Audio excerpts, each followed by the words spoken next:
Panahon na ng pagbabago! Panahon na ng sama-sama!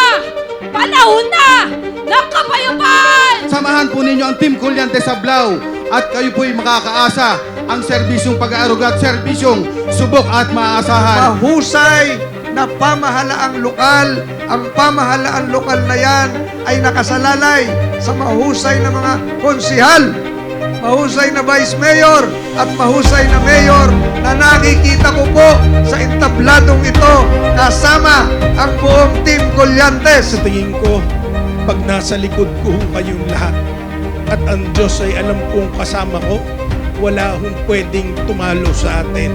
Alam kong kaya natin to dahil magkakaisa tayo. Ito ang tunay na essence ng Tanawan Gusto Aswan. ni Gonzalmaki, lungsod ng Tanawan, lahat kayo ay happy. Wala na pong hihiwalay sa balaybay. Sama-sama na po tayo sa magandang buhay. Mabilis at may malasakit na serbisyo, subok at maaasahan. Ako po ay magbibigay sa inyo ng serbisyong nararapat sa inyo. Mga programang pang-edukasyon. Maraming salamat po at pagpalain po kayong lahat ng poong may kapal. 10 po naming grupo, at Team Kulyante Sablao. Tulungan niyo po kaming makatulong sa inyo. Tanawan Aswan, walang maiiwan.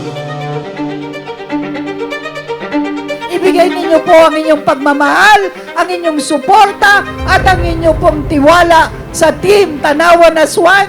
Kasama po ang ating Gobernador, Vilma Santos Recto, Vice Governor Luis Manzano.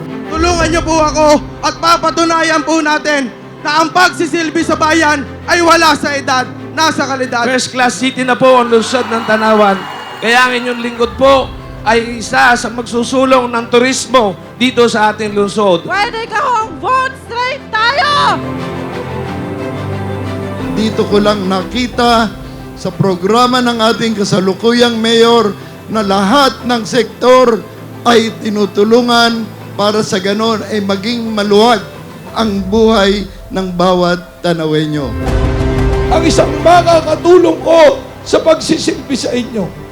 At yan ay ang susunod na gobernador ng lalawigan ng Batangas sa katauhan ni Governor Vilma Santos Recto. Hindi po dapat magkahiwalay ang mayor at vice mayor.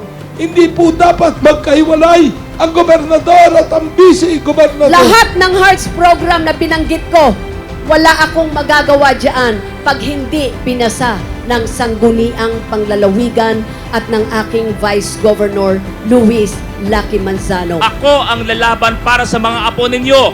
Ako ang magiging boses ng kabataang Batanggenyo sa ating Kapitolyo.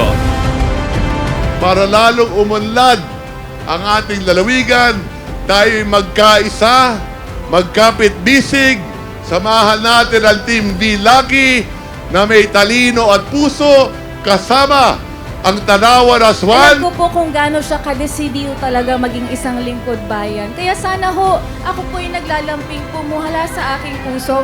Pwede ka ho pagbigyan po natin, ang Vice Governor po natin ay si Luis Manzano. Pinapangako ko sa inyo hanggang nandito ang aming pamilya. Hindi namin kayo pababayaan. Mabuhay ang lungsod ng Tanawan!